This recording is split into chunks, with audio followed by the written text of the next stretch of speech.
Jadi kalau mereka satu bekerja tidak profesional, justru mereka menyebarkan berita hoax. Dan menurut saya unsur dari peraturan pidana nomor 1 tahun 46, khususnya pasal 14 dan 15 terpenuhi, dilakukan oleh terutama adalah Benny Mamoto. Benny Mamoto ini nggak layak ini, dia tidak datang ke lokasi, dia hanya mendengar cerita, masa membenarkan. Kalau saya jadi dia, berada pada wilayah itu, mundur ngabisin duit negara, malu-maluin duit negara. Masa seorang jenderal polisi melakukan perbuatan bodoh seperti itu, ya, itu mencelakakan seluruh rakyat Indonesia. Jadi secara kesatria dia minta maaf dulu, habis itu mundur. Itu keren.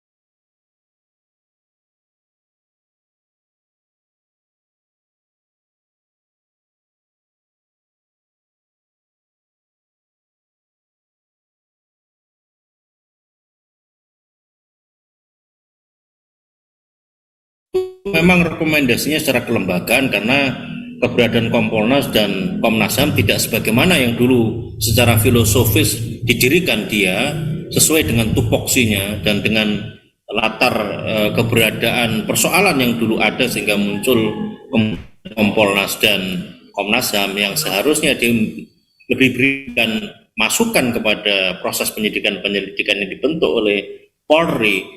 Itu kemudian secara kelembagaan direkomendasikan begitu. Pertanyaan kemudian secara personal yang ada di Komnas HAM dan termasuk juga yang di Kompolnas yang dia melakukan katakanlah pernyataan-pernyataan yang tidak sebenarnya sesuai dengan fakta yang ditemukan setelah proses penyidikan dan penyelidikan itu dilakukan, apakah ada kerangka hukum yang bisa semacam menjerat hukum atas aktor-aktor ini, Pak Dr. Muhammad Taufik?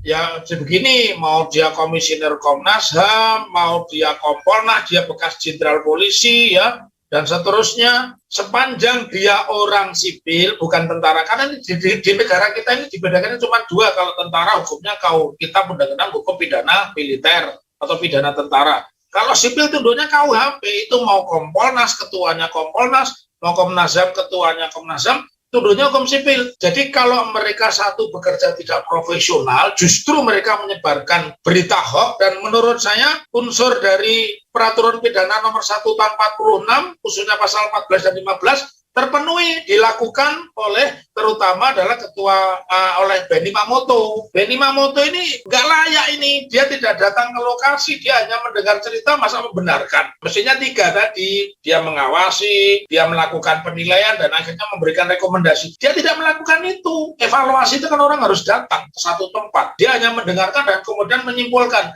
Karena ini tim sus bentukan Mabes Polri sudah membuat kesimpulan bahwa tidak ada tembak-menembak, bahkan tidak ada juga perkara yang sifatnya romantisme atau perselingkuhan. Sementara Benny Mamoto sudah ngomong sedemikian itu, kalau saya jadi dia, berada pada wilayah itu, mundur, ya, mundur ngabisin duit negara, malu-maluin duit negara. Masa seorang jenderal polisi melakukan perbuatan bodoh seperti itu, ya, itu mencelakakan seluruh rakyat Indonesia. Jadi secara kesatria dia minta maaf dulu, habis itu mundur.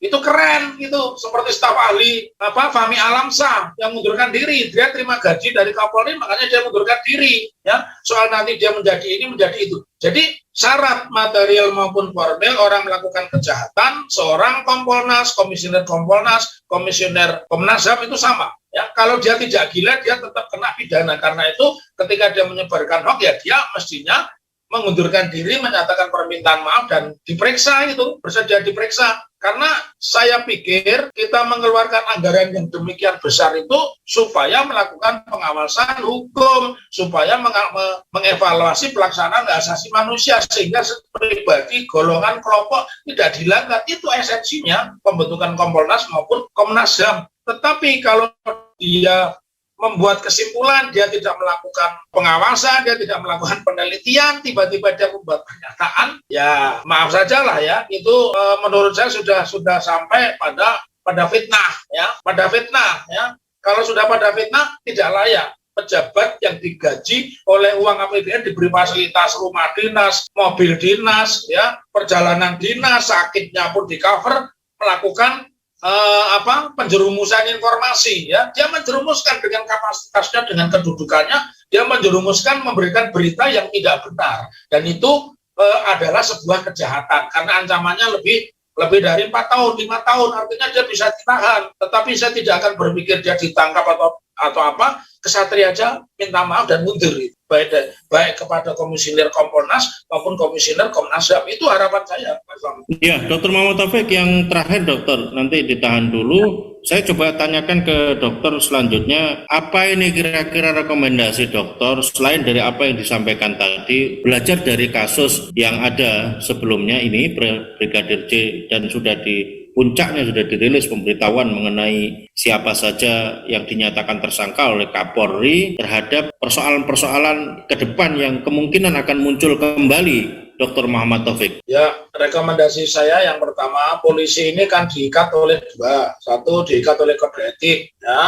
Kemudian yang kedua diikat oleh aturan umum. Aturan umum itu kejahatan. Kalau memang peristiwa sudah dari awal kan Pak Sigit ini sudah grogi ya, ketika menyatakan pembunuhan kemudian diralat tembak-tembakan. Nah artinya kalau sudah jelas ini pembunuhan itu adalah kejahatan berat, ya, apalagi pembunuhan dengan cara keji itu kejahatan HAM berat, ya saya minta siapapun yang terlibat, seperti misalkan dia melakukan perencanaan, dia memerintahkan, dia melakukan penghalang-halangan penyidikan, dia menghilangkan barang bukti, semua pasal-pasal itu wajib diberlakukan, bahkan kepada Kompolnas, ya, dan para polisi yang menyebar hoax, membuat berita palsu yang mengatakan itu tembak-tembakan ada hubungan perselingkuhan, itu pidananya ditambah. Selain pidana turut merancang terjadinya pembunuhan, membantu terjadinya pembunuhan, menghilangkan barang bukti, ditambah dia menyebarkan berita bohong. Baru itu nanti akan adil, karena Kompolnas maupun Komnas HAM itu adalah orang sipil. Tanpa itu orang tidak akan pernah percaya kepada polisian. Kedua, ini momentum strategis, ya, bahwa kalau Kapolri sudah menyatakan seperti itu, maka harus ada revitalisasi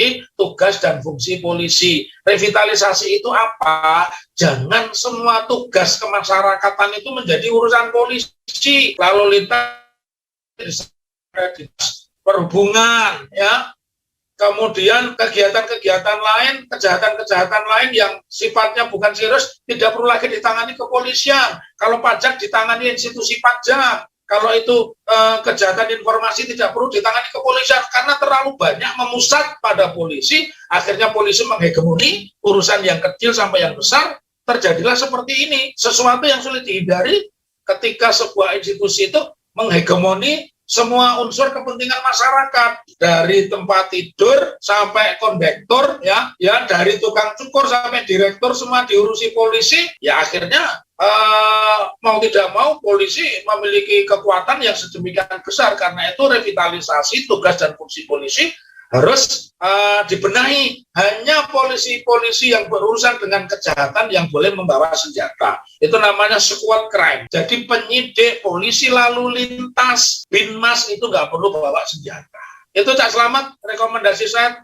Apapun namanya, revitalisasi, reorganisasi polisi itu penting, dan kita tetap butuh polisi. Tapi polisi itu ada 3.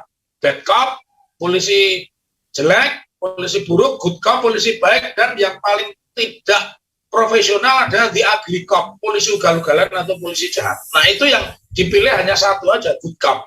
Begitu harapan saya. Assalamualaikum warahmatullahi wabarakatuh. Nah, saya insya Allah tidak hanya mengkritik tapi memberikan solusi. Bahkan DP HP saya itu sudah saya beri tulisan revitalisasi tugas polisi. Jadi saya memang ingin memperbaiki polisi. Saya ingin sampaikan dulu, di kepolisian ini terjadi sekarang ini di tingkat bawah itu namanya blue collar crime. Jadi orang mungut, orang nakut-nakut itu semua menggejala di tingkat polisi paling bawah. Nah, di elit atas itulah yang disebut sebagai white collar crime. Ini white collar crime, kejahatan kerah putih. Kalau kita telisik, bayangkan bintang 2 bisa melakukan kejahatan rendah dan tadi di ugly cop, mengarang-arang cerita, ini brengsek, jahat bener. Makanya ada film Clint Eastwood itu The Good, The Bad, and The Ugly Cop. Karena itu supaya The Ugly Cop, polisi jahat, polisi ugal-ugalan ini nanti tidak berkembang dan tidak memunculkan blue collar crime di tingkat bawah, pemidanaan terhadap pelaku kejahatan besar kecilnya apapun tetap harus dibawa ke persidangan. Dan kita masih melihat ada rasa ketidakpercayaan masyarakat. Mungkin kita belum lupa bagaimana kasus polisi ya berpangkat AKBP ya AKBP Brotoseno yang jelas sudah divonis korupsi oleh pengadilan tipikor, ternyata belum dicopot ya. Nah, dari fakta ini maka saya ingin masyarakat untuk membersihkan white collar crime dan blue collar crime, siapapun dalam tataran pusaran Sambo skandal ini, ya, Sambo ini, apakah dia pengacaranya Putri, ya, itu juga harus dipidanakan karena dia sudah menyebar hoax kemana-mana tentang kasus pelecehan, ya. Dan sebenarnya orang kalau paham aturan KUHP itu kan sudah jelas, orang yang sudah mati itu tidak bisa dimintai pertanggungjawaban pidana.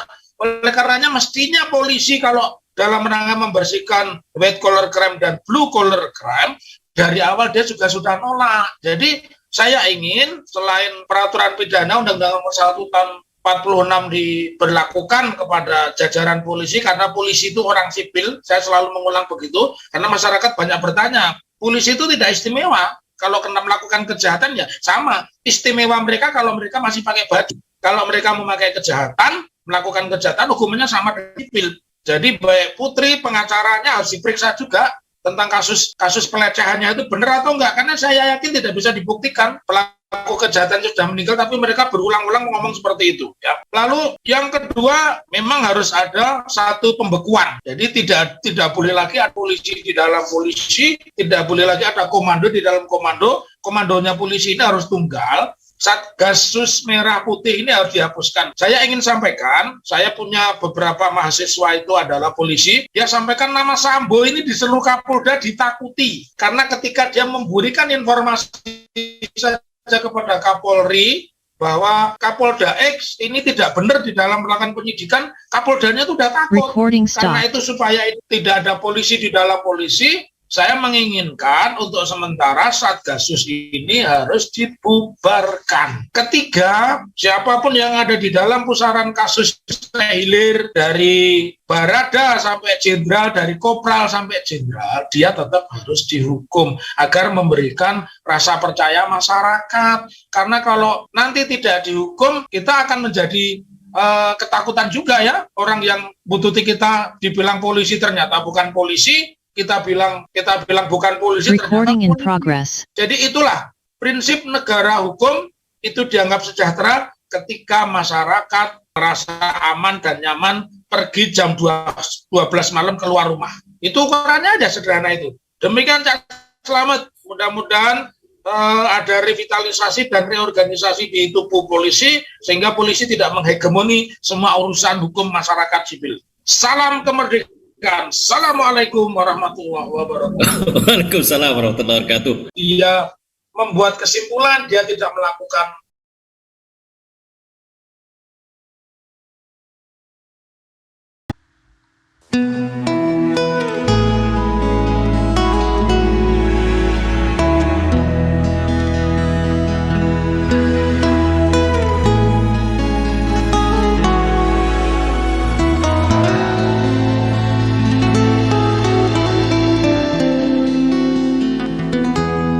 ketika matahari hanya di atas kepala panas melelehkan,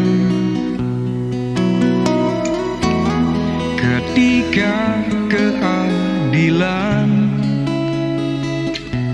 akan ditegakkan di hari akhir zaman. Padang yang luas tak ada naungan, tapi Engkau pemimpin adil.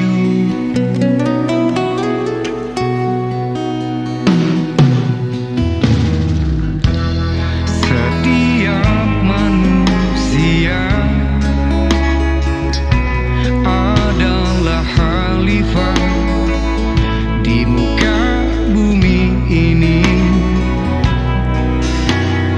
Engkau khalifah, dari khalifah kau dinaungi, kau dirahmati. Tapi Engkau khalifah, dari khalifah kau dinaungi, kau diselamatkan. Oh, dari hari pembalasan Engkau bisa bawa mata air kebaikan bagi manusia. Oh, kuasa-Mu juga bisa menenggelamkan umat manusia.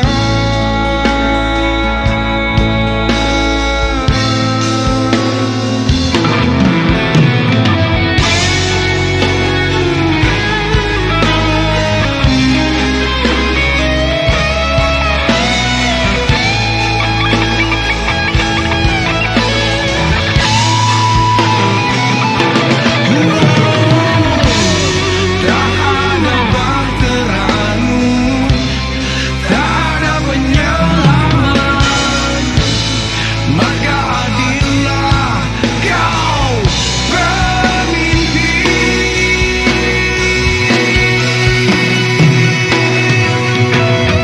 Engkau khalifah, dari khalifah kau dinaungi, kau dirahmati. Tapi Engkau khalifah, dari khalifah kau dinaungi, kau diselamatkan.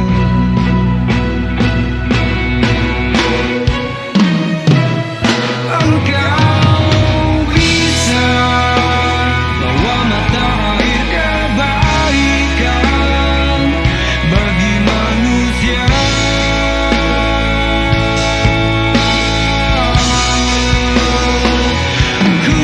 Kuasa-Mu juga bisa menenggelamkan umat manusia.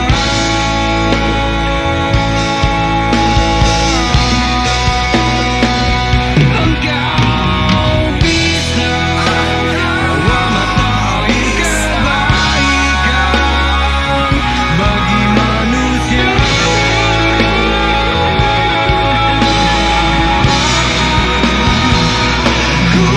Kuasa-Mu juga bisa menenggelamkan umat manusia.